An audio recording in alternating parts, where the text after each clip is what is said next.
ingresar 5 alumnos. Como la estenosis produce consecuencias también en la hemodinámica y las modificaciones en la más que es el ventrículo. En la estenosis es de la válvula hacia atrás. Aquí ya es el ventrículo izquierdo. Dilatación de la aurícula izquierda que recibe sangre en las venas pulmonares y el ventrículo durante la sístole por la válvula insuficiente. Recibe de dos lados, la que le llega y la que regurgita.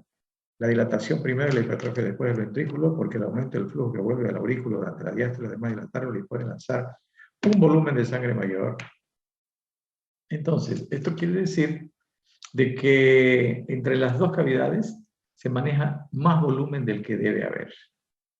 ¿Por qué? Porque parte regurgita y ese que regurgita tiene que volver y más el que le llega.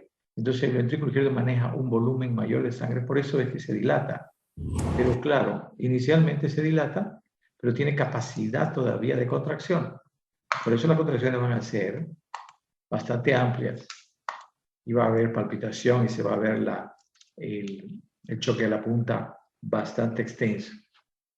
Parte de la sangre entonces va a la aurícula izquierda y parte de la circulación sistémica, ello lo hace hiperdinámicamente, sin gran despliegue de energía, ya que la abertura mitral supone una disminución de la resistencia periférica a la contractilidad ventricular. Aquí hace referencia a que la sangre que va a salir por la aorta tiene una resistencia hacia adelante que se llama poscarga, y cuando hay insuficiencia mitral hay más facilidad para que la sangre refluya hacia la aurícula izquierda, por consiguiente el corazón no hace gran trabajo. El ventrículo derecho también se hipertrofia para vencer la éstasis pasiva que la lesión mitral impone a la circulación. Mientras el ventrículo derecho puede realizar esta tarea, el trastorno circulatorio permanece limitado sin propagarse a la aurícula derecha, ni ocurrir irritación de las venas y sus fuentes cervicales. Dijimos ayer que esto es un proceso largo. Esto se realiza poco a poco. La congestión que parte, en este caso, del ventrículo izquierdo, aurícula izquierda, venas pulmonares, capilares, venosos y arteriales, y arteria pulmonar, y luego ventrículo derecho, que es el que hace que la sangre fluya a través del pulmón y llegue a la de izquierda. En el momento en que ese ventrículo derecho, después de un tiempo de tener que funcionar con una resistencia mayor en el pulmón y se va a hipertrofiar, empieza a dilatarse, y al dilatarse el anillo tricuspideo se abre y la sangre regurgita y ya compromete toda la circulación venosa periférica. Para los clínicos, los signos clínicos preceden a los síntomas, igual que la estenosis mitral. En los casos de insuficiencia importante, el soplo sistólico puede ya estar presente en el primer brote reumático. El curso clínico desde el momento de aparición de los síntomas de insuficiencia ventricular izquierda es parecido al de la estenosis mitral, aunque menos episódica. Habíamos hablado ya de esto en la anterior clase. En la insuficiencia mitral, el cansancio, fatiga es frecuente por disminución del débito cardíaco. Entonces, quiere decir directamente esto. Cuando hay poca fracción de eyección, poco volumen de salida, poco flujo circulante hacia adelante, del ventrículo izquierdo hacia adelante, los músculos no van a recibir la suficiente cantidad de oxígeno y nutrientes. Por eso no van a tener la capacidad de hacer una buena contracción. En el examen físico observamos a partir de la cabeza hacia abajo, en el cuello, una onda pulsátil carotídea. Tiene un mayor movimiento, el pulso. Es muy activa y rápida. El choque de la punta está reforzado e hiperdinámico. ¿Por qué hiperdinámico? Porque tiene el ventrículo una expansión mayor, una sístole pequeña, una diástole amplia. Entonces eso se va a notar en el tórax. Desplazado hacia la izquierda porque el corazón está grande, e inclusive hacia abajo, llegando al sexto espacio intercostal izquierdo. El examen físico, la ocultación, en la insuficiencia mitral se aprecia un soplo pansistólico de elevada frecuencia que se oye mejor con el estetoscopio de membrana. Se compara con su timbre un chorro de vapor. De máxima intensidad a nivel del ápex se propaga hacia la axila de fuerte y largo. Esto ya lo vimos, ya que me recuerdo, ya lo vimos. El tercer ruido es fuerte en la mayoría de los casos y viene seguido de un soplo mesodiastólico corto por el gran flujo mitral. Estos dos signos, junto del primer ruido, indican que la insuficiencia mitral es ya importante. Creo que aquí nos quedamos.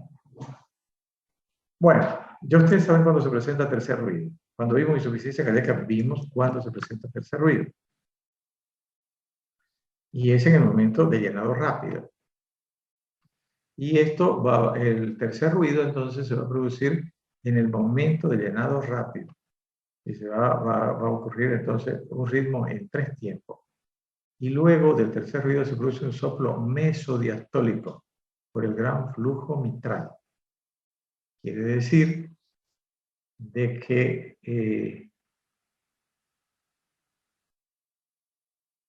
aquí hay que razonar. R3 es fuerte en la mayoría de los casos y viene seguido de un soplo mesodiastólico. Mesodiastólico quiere decir que es en la contracción auricular que se va a producir. Mejor dicho, no en la contracción auricular, sino en el llenado rápido nomás. O sea, se produce el tercer ruido por la vibración que produce la sangre en el ventrículo e inmediatamente pasa el flujo en mayor cantidad y eso va a producir un soplo mesodiastólico, aunque no es estenosis mitral. ¿Por qué? Porque el flujo es tan grande que, aunque no hay estenosis, relativamente la cantidad de sangre va a hacer producir soplo porque el orificio no es suficiente para que pase toda esa sangre.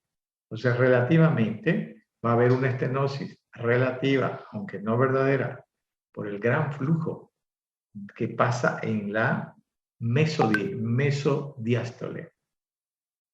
¿Entendieron, no? Por eso es que en cardiología no se puede hablar de memoria. Hay que pensar. ¿Ya? Estos dos signos junto a un débil primer ruido indican que la insuficiencia mitral es ya importante. ¿Por qué el primer ruido es débil? 100% tienen que razonar. ¿Por qué se produce el primer ruido? Cierre de la aurícula ventricular. Si la insuficiencia mitral no tiene un cierre hermético, no va a producir ruido importante. Por consiguiente, el primer ruido es débil, al contrario de la estenosis mitral, que tiene un ruido intenso y seco. No sé si se recuerdan. El segundo ruido puede estar ampliamente desdoblado. El segundo ruido desdoblado. Yo creo que ustedes ya lo saben, esto lo han leído en fisiología. Componente pulmonar, componente aórtico. Y esto es por el cierre prematuro de la válvula aórtica, siendo el componente pulmonar intenso si existe complicación con hipertensión pulmonar. ¿Por qué entonces se cierra la válvula aórtica prematuramente? Ustedes tienen que pensar de que esto no es una situación tan especial de la válvula. Ustedes dentro de su razonamiento tienen que pensar en que flujos y presiones son los que determinan que la sangre tenga una velocidad y que las válvulas se cierren o se abran. Entonces, analicemos. El segundo ruido puede estar ampliamente doblado por el cierre prematuro de la válvula aórtica. ¿Por qué se cierra la válvula aórtica? Se cierra la válvula aórtica porque la presión en el ventrículo es menor que en la aorta. En el momento en que disminuye su capacidad de empuje, aumenta la presión en la aorta, disminuye el ventrículo y la válvula se cierra. Siendo el componente, o sea, y eso es rápido, más rápido que cuando no hay lesión. Siendo el componente pulmonar intenso si existe complicación con HP. O sea, además de los signos que van a ver en el lado izquierdo, puede presentarse también en el lado derecho un ruido pulmonar hiperfonético por la hipertensión pulmonar. Pero la hipertensión pulmonar va a ser probablemente de que este desdoblamiento amplio no sea tan amplio. Pero los dos son anormales ya, porque los dos se adelantan.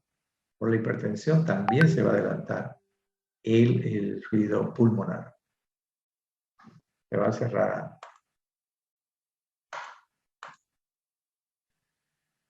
Para hacer diagnóstico después de la clínica, recurrimos a los exámenes complementarios. Primero, un examen de sangre. por lo menos de rutina. Luego, la radiografía de tórax. ¿Se recuerdan de la radiografía de la estenosis mitral? Acá vamos a ver un segundo arco de izquierda muy convexo. Gran aumento de arco del ventrículo izquierdo. Esto, por supuesto, es lo característico. No es que siempre van a encontrar esto. Si la insuficiencia mitral es de, digamos, una evolución corta, todavía no va a haber esta alteración. Pero si ya está en una etapa bastante avanzada, por supuesto que van a ver. Segundo arco izquierda muy convexo. Gran aumento de arco del ventrículo izquierdo. ¿Cuál es el segundo arco de izquierda? Solamente para recordar. ¿Quién quiere contestar?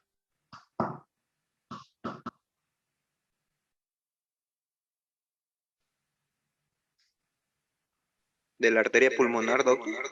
Arteria pulmonar. Muy bien, la arteria pulmonar. Si hay hipertensión pulmonar, pues va a estar y va a ocasionar un abombamiento en ese arco.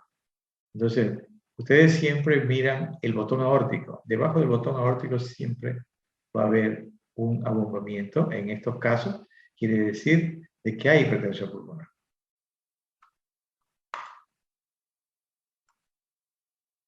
Electrocardiograma, eso es lo más importante de la radiografía, ¿no? Por supuesto que tienen que ver el pulmón también, para ver la circulación pulmonar, ¿no? Pero estamos resumiendo. La aurícula izquierda también va a estar grande. En el electrocardiograma, poco expresivo. O sea, no hay muchos datos específicos, me refiero. Hipertrofia ventricular y sobrecarga diastólica izquierda con onda Q ancha, R alta y T positiva puntiaguda en precordiales izquierdas y P mitral si no hay FA. Eso entonces es lo más característico que se puede ver. A nivel del complejo QRS, va a haber una onda Q ancha, R alta y T positiva puntiaguda. En las precordiales y en las izquierdas, quiere decir las que ven ventrículo izquierdo, B5, B6, y o si no, de 1 y ABL también. Y P mitral, si no hay FA. La P mitral no es solamente la estenosis que se va a presentar.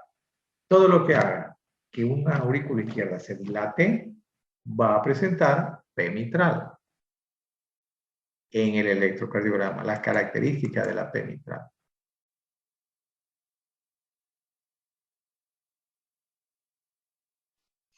Luego, entonces, de que tenemos un electro y una radiografía, volvemos a que el ecocardiograma es el que nos permite hacer diagnóstico del detalle de la lesión en el corazón, de los cambios que hay en el corazón. ¿Cuánto de dilatado está el corazón, el ventrículo izquierdo? ¿Cuánta la expansión que tiene al contraerse y al relajarse? Nos permite ver el reflujo mitral por el Doppler, especialmente el Doppler color. Nos permite ver la fracción de eyección. Nos permite ver el movimiento segmentario de la pared, porque puede haber lesiones segmentarias coronarias también, además de valvulares. Todo eso nos permite ver el ecocardiograma. Luego,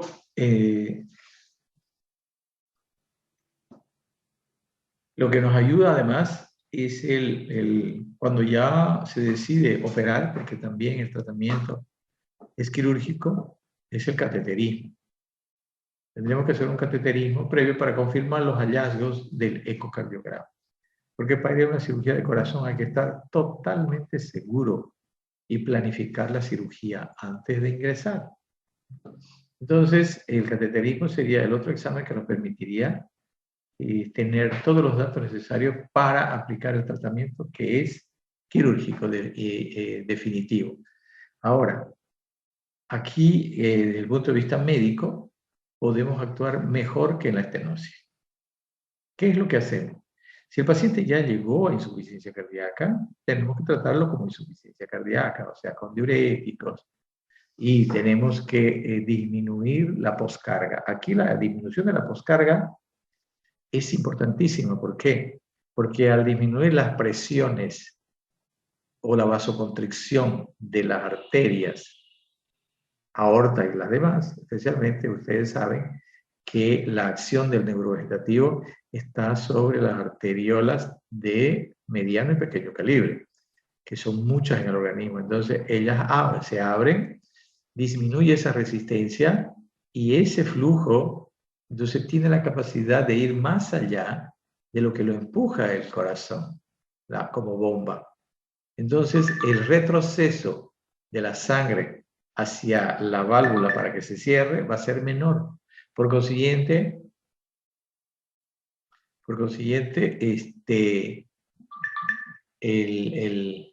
la regurgitación hacia aurícula por la válvula mitral insuficiente va a ser menor, porque el flujo por la aorta va a ser mayor, ¿no? ¿Por qué? Porque ha disminuido la presión, la vasoconstricción a nivel de la aorta.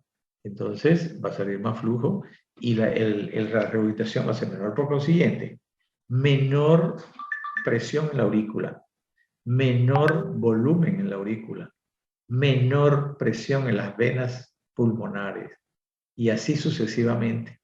Entonces hay un deterioro menor en el tiempo del sistema de a partir de la aurícula izquierda y el sistema de la circulación menor, menos sobrecarga sobre el ventrículo derecho. Entonces, eso podemos hacer con el tratamiento, ¿ya? Produciendo vasodilatación, disminuyendo la poscarga. Ese es el factor fundamental.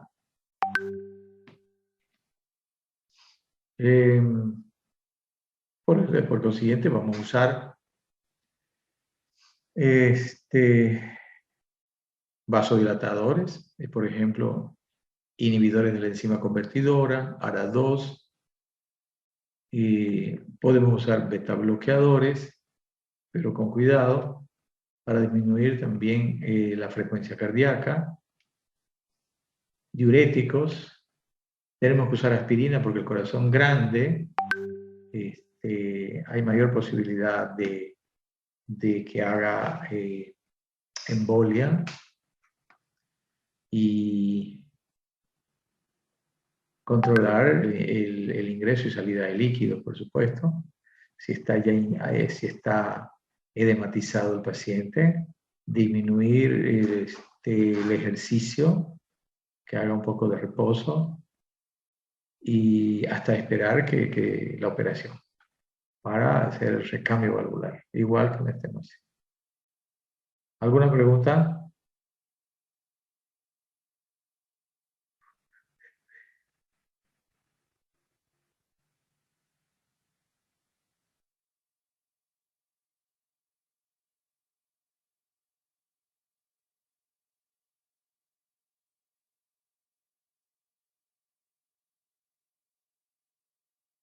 ¿Qué dice Rita Mari Solís Ruiz? Mucho creo que son nuevos. No vamos a ver las valvulopatías del lado derecho por falta de tiempo, pero tienen más o menos la misma fisiopatología. Por supuesto que es en el lado derecho. Y son menos frecuentes las patologías adquiridas valvulares en el lado derecho que en el lado izquierdo. Entonces, por eso es que no vemos, porque el tiempo es muy corto. Hacemos un resumen de lo más importante.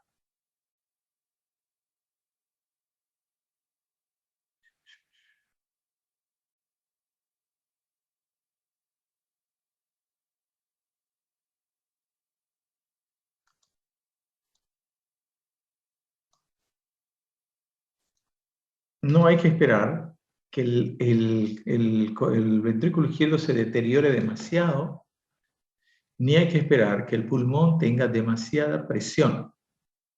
Y por supuesto, hay que vigilar el ventrículo derecho también porque se va a hipertrofiar. Entonces, eso desde el punto de vista de sus movimientos. Pero si una persona que tiene que trabajar manualmente, va a ser difícil que no haga el esfuerzo ese, ¿no? Entonces,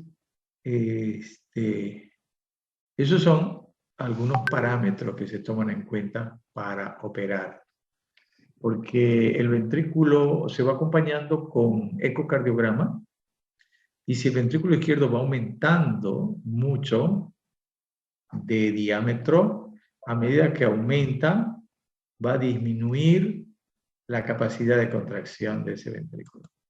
Entonces hay que hacer un acompañamiento, ver la respuesta a los medicamentos y podríamos decir que cuando hay una insuficiencia importante, según el ecocardiograma, porque se ve el reflujo de sangre, si es importante, entonces también es un parámetro para poder operar. El factor más importante para determinar cuándo operar como el internet a veces está medio malo. la decisión es la fracción de eyección. Cuando la fracción de eyección empieza a disminuir, ese corazón está deteriorándose. De que aunque se opere después o que se cambie, se haga recambio valvular, ese corazón ya no va a tener la misma capacidad de contracción. Entonces, eso es lo que hay que evaluar a medida que la enfermedad va evolucionando. Por otro lado, podríamos decir, bueno, tras que encontremos una insuficiencia mitral, digamos, moderada, ya deberíamos operar. Pero sucede que la cirugía no es la solución definitiva total a este problema.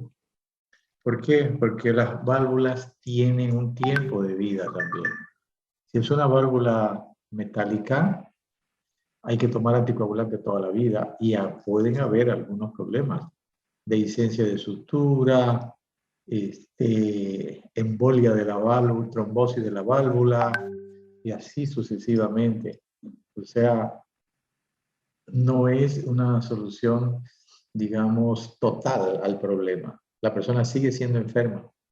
Por supuesto que va a mejorar sus condiciones, pero sigue teniendo un problema cardíaco, sigue siendo acompañada por cardiólogos, sigue tomando medicamentos. Entonces, por eso es que se espera también, si la persona es joven, el mayor tiempo posible para operar.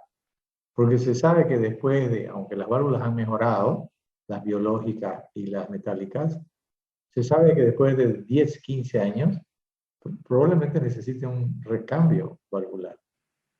Así que es mejor esperar, pero tampoco esperar demasiado. Valvulopatía aórtica. Vamos a hablar de la estenosis primero, igual como hablamos de estenosis mitral. Hay muchos aspectos que vamos a ver en la estenosis aórtica que se repiten porque como son válvulas muy vecinas, entonces dijimos que las dos pueden lesionarse al mismo tiempo. Hay diferentes tipos anatómicos de estenosis aórtica. La que nosotros vamos a ver es la de tipo valvular. Las otras dos son congénitas y no las vamos a ver. La subvalvular y la supravalvular. Hay solamente una anomalía congénita que sí vamos a hablar de ella porque es muy frecuente, que es la aorta bicúspide. Sobre ella sí la vamos a mencionar, pero la estenosis subvalvular o supravalvular no vamos a tocar. Todo lo que es congénito, nada. Ustedes lo leen cuando tengan tiempo. Entonces, la etiología, origen reumático, es la etiología inflamatoria a la que nos estamos refiriendo principalmente en estos temas. Y de origen congénito, solamente vamos a ver la válvula bicúspide. Luego tenemos la esclerocalcificada. Entonces tenemos tres tipos de etiología de estenosis valvular. La estenosis aórtica de origen reumático es de tipo valvular por fusión de las valvas, igual que la estenosis mitral, que además se engruesa, se torna rígida y muestra gran tendencia a la calcificación. Esto quiere decir Lo mismo que dijimos, proceso inflamatorio que provoca cicatrización y esta cicatrización trastorna totalmente la arquitectura valvular, produciendo retracción del tejido y produciendo endurecimiento. Puede acompañarse de insuficiencia, a menudo coexiste con una valvulopatía mitral. O sea, también puede ser mixta. Cuando es mixta, las lesiones valvulares, o cuando son mixtas las lesiones valvulares, se llaman enfermedad valvular mitral, enfermedad valvular aórtica, o doble lesión aórtica, doble lesión mitral. Entonces también pueden lesionarse las dos válvulas juntas. Cerca del 20% de enfermos con valvulopatía reumática, la válvula aórtica está estenosada, en 20% está estenosada. La lesión puede descubrirse a cualquier edad, desde la adolescencia a la vejez. ¿Qué significa esto? Quiere decir de que la estenosis mitral, por ejemplo, una valvulopatía tipo estenosis, que no se detecta hasta los 40 años, es difícil. Difícil que llegue a los 40 sin dar síntomas. Síntomas y no solamente el diagnóstico por los signos. Difícil. Por supuesto, teniendo en cuenta que la fiebre reumática se presenta entre los 4 y los 15 años. ¿Ya?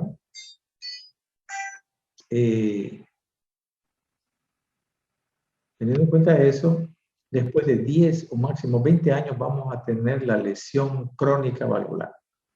Entonces, ya a los 15, 25, 35. Después a los 20 ya es rarísimo. Entonces, más o menos, la mayor frecuencia a los 40 años. Tiene que haber ya algún grado de lesión, o sea, lesión importante que dé síntomas. Entonces, aquí esto de que se descubre desde la adolescencia a la vejez es más para la insuficiencia aórtica. La insuficiencia aórtica es una valvulopatía que permite que las personas vivan más tiempo asintomáticas, inclusive que hagan hasta deporte. Permite esa valvulopatía.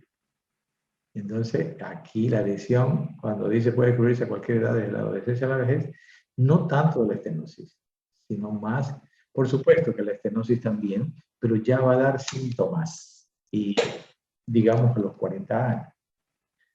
Porque la estenosis esclerocalcificada, por supuesto que a la vejez. Yo estoy hablando de la estenosis de origen reumático o inflamatoria. Pero claro, en la vejez la que más se va a notar es la esclerocalcificada y la vamos a tener en la vejez. Entonces, esta partecita habla sobre, en relación a todas las etiologías, ¿ya? Entonces, no solamente de la fiebre reumática. La fiebre reumática va a dar más precozmente síntomas o signos. En cambio, la esclerocalcificada, como su nombre lo dice, es ya en las etapas más de mayor edad. La estenosis aórtica por calcificaciones extensas entre los adultos para edad más corriente sería la esclerocalcificada. Es una característica común de casi todos los enfermos con estenosis aórtica calcificada el mostrar un aparato valvular aórtico bicúspide. Entonces, una de las causas para que se produzca la estenosis aórtica en personas mayores, es decir, la esclerocalcificada, es de que tenga una válvula aórtica bicúspide. Y la válvula aórtica bicúspide es congénita. Aproximadamente entre el 1.5 y 2% de las personas en general tienen aorta bicúspide. Es frecuente la incidencia de las personas con aorta bicúspide. Esta se presenta en el 2% de personas normales y en un mínimo de casos se detecta en la adolescencia por un soplo sistólico asociado o no a estenosis hemodinámica. Puede haber un soplo en la adolescencia, que hay que determinar por qué. Porque una persona anémica también puede tener soplo. A veces hay otras causas, el efecto hiperdinámico de la sangre puede producir soplo también. Y entonces, por eso dice aquí, un soplo sistólico asociado o no a estenosis hemodinámica, ¿no? Puede ser que una persona con una contracción normal, y sin otra patología tenga ese soplo. No puede ser que cuando hace ejercicio, cuando hay un movimiento más rápido de la sangre y un retorno venoso mayor también.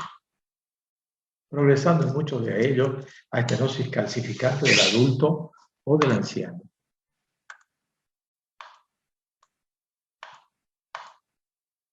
La estenosis valvular asociada a válvula bicúspide.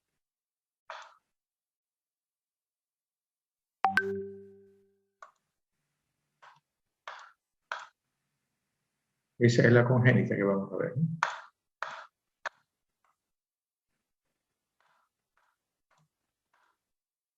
Fisiopatología de la estenosis. Cuando el área valvular se reduce a un cuarto del área normal, surgen las siguientes consecuencias. Cuando el área valvular se reduce a un cuarto de lo normal, surgen las siguientes consecuencias. Primero, igual como vimos en la estenosis mitral, ¿qué consecuencias trae una estenosis mitral? ¿Qué consecuencias trae una insuficiencia mitral? ¿Qué consecuencias trae una estenosis aórtica? ¿Qué es lo que sucede? ¿Qué es lo que cambia? ¿Qué es lo que se modifica? ¿Qué es lo que se altera? ¿Qué es lo que se trastorna? El ventrículo izquierdo se hipertrofia, gracias a lo cual puede vencer el obstáculo que ocasiona la estrechez manteniendo un volumen minuto nada más. ¿Qué dijimos cuando llevamos insuficiencia cardíaca? Que habían sobrecargas de presión y sobrecargas de volumen. Eso dijimos. Y entre las sobrecargas de presión, dijimos que era la hipertensión arterial y dijimos que era la estenosis aórtica, de cualquier tipo. ¿Qué sucede entonces en la hemodinámica, en la fisiopatología? Ventrículo que se contrae, expulsa la sangre a través de la aorta hacia el sistema arterial. Se establece un gradiente, dice. ¿Qué es gradiente? Gradiente es diferencia de presiones entre ventrículo y aorta. Porque al medio está la válvula. A esa hace la diferencia, ¿no? De las dos cavidades. Entonces, se establece un gradiente, presión sistólica entre el ventrículo izquierdo y la aorta que varía entre 30 y 130 milímetros de mercurio. Y depende de qué este gradiente, del tamaño del orificio de salida, del tamaño de la estenosis, de la apertura de la válvula, del flujo de sangre, de la cantidad, del volumen de sangre que tiene el ventrículo y que se intenta hacer pasar por la válvula en la sístole ventricular. El volumen minuto solo claudica en fases muy avanzadas de la estenosis y entonces cuando se producen los siguientes síntomas. Bueno, esto es inicialmente el ventrículo va a intentar hacer pasar la sangre por ese orificio. Punto. A medida que pasa el tiempo, llega un momento en que ese ventrículo, ya sabemos, se hipertrofia, después de un tiempo empieza a dilatarse, porque ya no consigue expulsar la cantidad de sangre necesaria para el organismo. Entonces, se dilata. Y cuando se hipertrofia inicialmente, pueden aparecer algunos síntomas, como la angina de pecho, aunque no haya lesión coronaria, hay angina de pecho. Síncope de esfuerzo. Personas que tienen un orificio tan pequeño que cuando hacen algún esfuerzo, el flujo de sangre no aumenta, tiene que aumentar para los músculos, porque los músculos cuando se hace ejercicio, las arterias se dilatan para recibir más oxígeno. Y hay parte de ese volumen que no va a llegar, por ejemplo, al cerebro. Entonces la persona se cae. A partir de la aparición de estos síntomas, la muerte suele sobrevenir en menos de 5 años. Entonces, esos son síntomas importantes que determinan que la evolución de la enfermedad a partir de ahí va a ir para abajo. Entonces, cuando aparece angina de pecho y síncope de esfuerzo, hay que operar sí o sí. De ahí la importancia de una pronta intervención quirúrgica. La muerte en la estenosis aórtica se puede producir de forma súbita, o por insuficiencia cardíaca previa. La muerte súbita generalmente por arritmia, por extrasístoles ventriculares, taquicardia ventricular y fibrilación ventricular. En general, es muy frecuente la muerte súbita en las miocardiopatías hipertróficas, aunque no sean estenosis, pero en este caso la estenosis sí. Hace unos 4 años me presentaron un paciente mayor con estenosis aórtica severa. Y yo le dije, hay que operar. El señor se negó. A los 6 meses falleció. Muerte súbita. Cuadro clínico. La angina y síncope de esfuerzo o manifestaciones de insuficiencia ventricular izquierda aparece. Otro elemento más. Hablamos primero de angina y síncope, que son más que todo de la miocardiopatía hipertrófica. Y después aparece insuficiencia ventricular izquierda cuando empieza a dilatarse el corazón. Son signos de estenosis de aorta de grado avanzado. Esos 3 factores. Ocasionalmente se presentan excesos sincopales tipo Stock-Adams, sin que ello signifique que la estenosis sea importante, pues obedecen a BABT por vecindad de las lesiones medulares o por disritmia ventricular. Aparte entonces de esta situación que tiene la estenosis, los síncopes que provoca, pueden haber otros tipos de síncopes, pero por alteraciones o trastornos del sistema de conducción del corazón. ¿Ya? Se producen entonces bloqueos auriculoventriculares cuando hay fibrosis en esas zonas aledañas a la válvula que van a producir un bloqueo del sistema de conducción. El pulso carotidio en la estenosis aórtica. La estenosis aórtica pura es pequeño. El pulso, por supuesto, porque sale poca sangre, entonces el pulso va a ser pequeño. Y es prolongado, parvus y tardus. Mientras pulso más parvus y más tardus, más cerrada es la estenosis. Entonces la sangre fluye como ordeñando a través del pequeño orificio de la válvula aórtica. Por consiguiente, vamos a tener una sístole prolongada hasta que la presión en la aorta sea tan importante como para que cierre la válvula, porque si no, no se cierra. La presión arterial es normal durante mucho tiempo, pero después disminuye. Es normal la presión porque el corazón tiene capacidad de empujar la sangre a través de ese orificio y porque hay vasoconstricción. Por eso mantiene presión normal. Una presión sistólica por encima de 180 milímetros de mercurio suele excluir una estenosis grave. Entonces, si la presión es mayor a 180 milímetros de mercurio, que es alta, quiere decir que el orificio no es tan pequeño, no está tan reducido. Eso no quiere decir que sea 1 más 1, 2. Ustedes saben que en medicina no es así, pero es una posibilidad importante de que así sea. Es muy probable de que presiones por encima de 180 de sistólica nos permitan pensar de que el orificio no está pequeño todavía, a pesar de algunos otros síntomas. Palpación.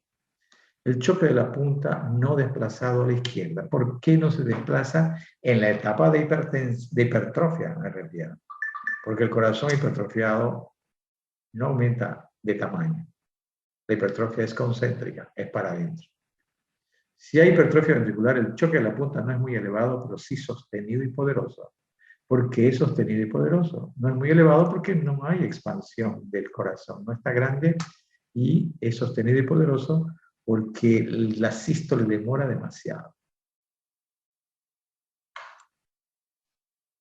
Es muy característico un soplo sistólico alto y prolongado en el foco aórtico, que también se aprecia netamente en los vasos del cuello, menos en el resto del precordio.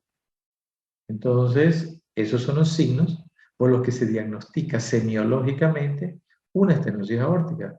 Ven ustedes que la clínica en cardiología se refiere, por supuesto, a conocer la semiología, saber hacer la inspección, la palpación y la auscultación. La percusión no da muchos elementos, pero inspección, palpación y auscultación, ustedes con eso hacen o confirman un diagnóstico.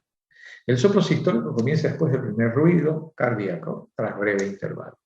El primer ruido, ¿cuál es el primer ruido? Soplo sistólico, primer ruido. Ya ustedes saben cuál es el primer ruido. Exceptuando casos terminales con bajo débito cardíaco, quiere decir cuando el corazón ya no tiene capacidad de contracción, el soplo cuanto más alargado es y al menos con intensidad 3 en 6 más cerrada. Entonces esta es una forma de interpretar cuando la estenosis es más cerrada o el orificio es más pequeño, con todo lo que ya vimos antes de la presión arterial sistólica. Pero este también es otro factor para tratar de determinar esto. Cuanto más alargado el soplo, dura más tiempo y al menos con intensidad 3 en 6, quiere decir que es fuerte todavía, 3 en 6 de intensidad. 6 es lo más alto y 3, la mitad de eso, altura, me refiero a altura en intensidad, ¿no? La mayor intensidad, más fuerte, más cerrada esta es la estenosis. ¿Por qué? Porque el soplo va a disminuir en el tiempo y va a disminuir la intensidad cuando el corazón disminuya su capacidad de contracción. Ya no hay quien empuje la sangre. El inicio del soplo que alcanza la máxima intensidad en la mesosístole. Mesosístole es más evidente si viene precedido inmediatamente por un clic o chasquido de eyección que se produce en el momento de abrirse la válvula aórtica. Hablamos de chasquido cuando hablamos de estenosis mitral. Igual hay chasquido en la estenosis aórtica. No siempre, pero lo tenemos que buscar porque tenemos que saber que se puede producir chasquido y eso nos permite confirmar el diagnóstico de estenosis aórtica. Un chasquido de apertura o clic de apertura o clic de eyección que se produce en el momento de abrirse la válvula. Por eso dice clic de apertura o chasquido de apertura de la válvula.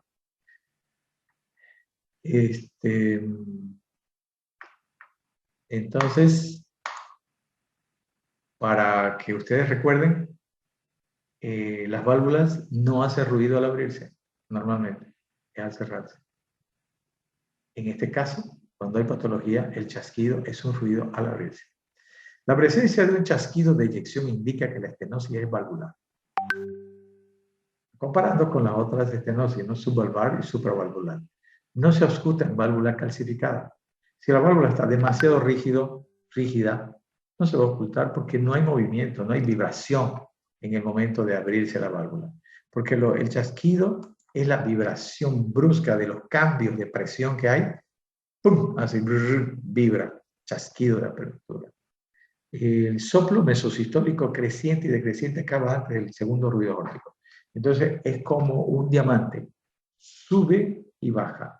En la mesosístole es el pico más alto del soplo. Cuando este se percibe, desaparece antes del segundo ruido. Cuando este se percibe, lo cual no ocurre si la estenosis es severa.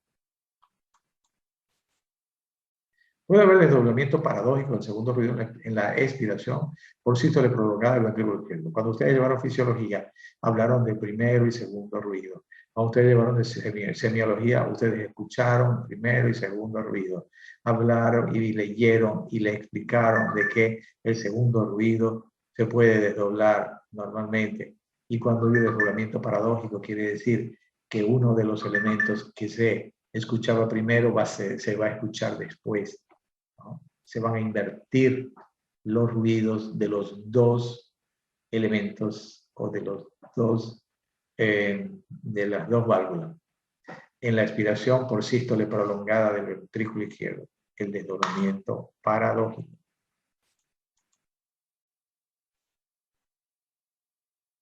El soplo sistólico de eyección por estenosis aórtica debe distinguirse de otra eyección muy audible en el foco aórtico. Esto es para hacer diagnóstico diferencial de los soplos. Porque ¿qué es lo que nos permite pensar en una estenosis aórtica? El soplo aórtico. Si no hay soplo aórtico, es difícil decir, aquí hay una estenosis aórtica. Porque generalmente es lo que llama la atención, la manifestación más característica. Debe distinguirse de otras eyecciones muy audibles en el foco aórtico y se producen por aumento de la velocidad circulatoria. Entonces, aquí haciendo diagnóstico diferencial. válvula aórtica no hay estenosis, pero hay una velocidad aumentada de la sangre y eso puede producir un soplo sistólico. ¿Qué diferencia hay? Se produce por aumento de la velocidad circulatoria y o dilatación aórtica, ateroma. En general son más suaves, menos intensos y el pulso es alto. Entonces cuando se oculta aorta y se escucha un soplo, hay que con la otra mano tocar el pulso, mejor si es carotídeo o puede ser radial.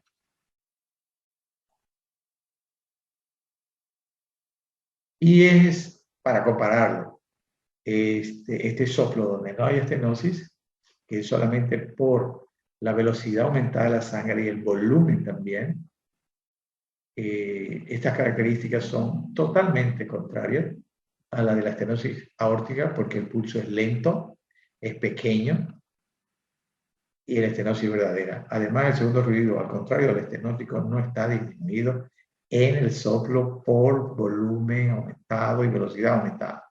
El segundo ruido no está disminuido.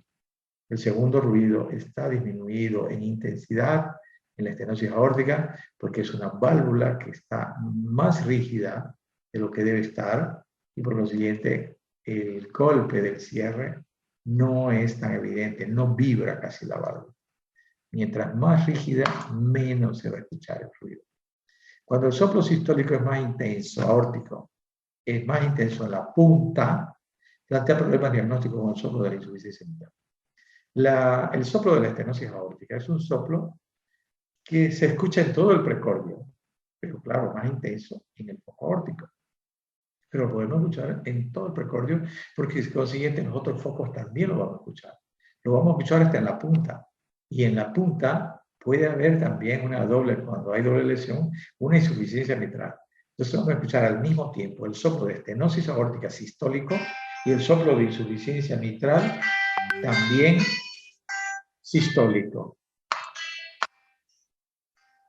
Si la estenosis aórtica se acompaña de insuficiencia con regurgitación, existe un doble soplo sistólico y diastólico. Entonces, cuando hay enfermedad aórtica, valvular aórtica, doble lesión aórtica, vamos a tener un soplo sistólico y un soplo diastólico de regurgitación.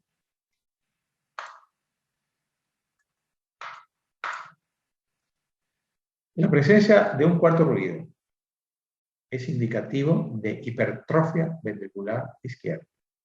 La ausencia del componente aórtico del segundo ruido y un soplo aórtico alargado que casi alcanza el segundo ruido pulmonar son tres signos ocultatorios que si están presentes denotan que la estenosis es severa.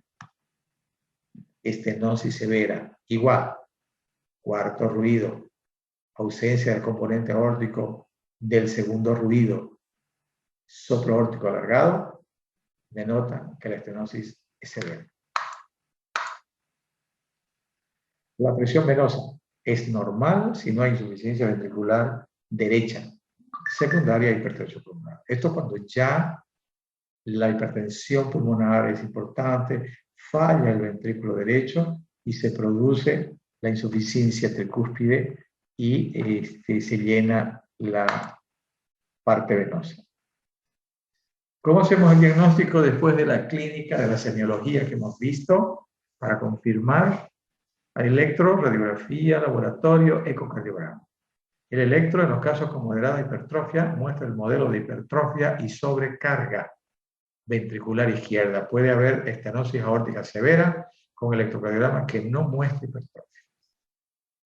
Ya sabemos cómo es el electro cuando hay hipertrofia y sobrecarga. Pero pueden haber electros que no muestren nada habiendo hipertrofia. Por eso el electro no es lo mejor para diagnóstico de modificaciones o trastornos anatómicos del corazón. Es para, básicamente, trastornos eléctricos del corazón. Entonces vamos a tener un electrocardiograma con una R alta, onda Q y un ST y T negativa, ST descendente y T negativa. Presencia de fibrilación auricular puede haber, no solamente la estenosis mitral o la insuficiencia mitral puede producir fibrilación auricular. Todo lo que haga que la aurícula izquierda aumente de tamaño es factible o es pasible a que haya fibrilación auricular.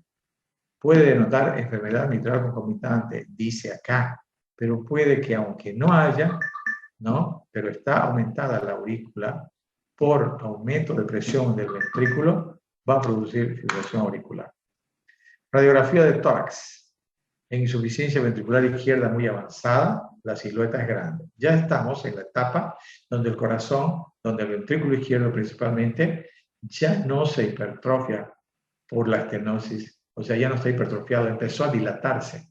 Entonces vamos a ver la radiografía un área cardíaca grande.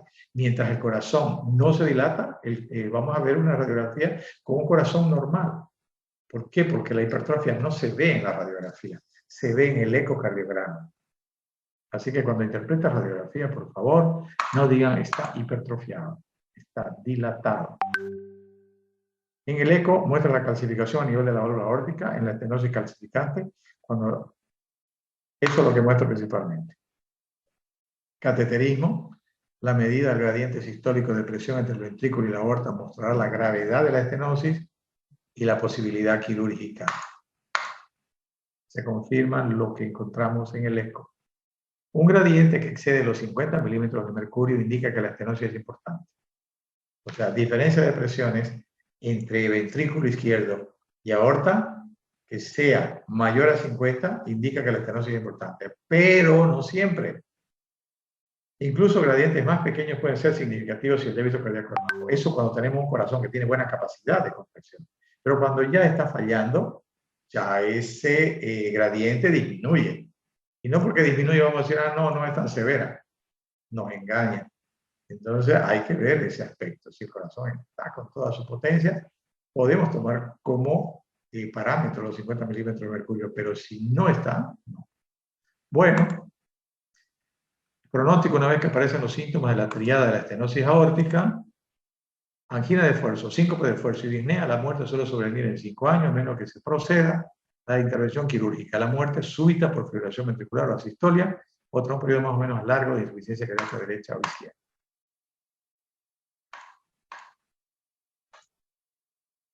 El tratamiento lo vemos la próxima vez porque ya se va a acabar el tiempo. En la próxima clase.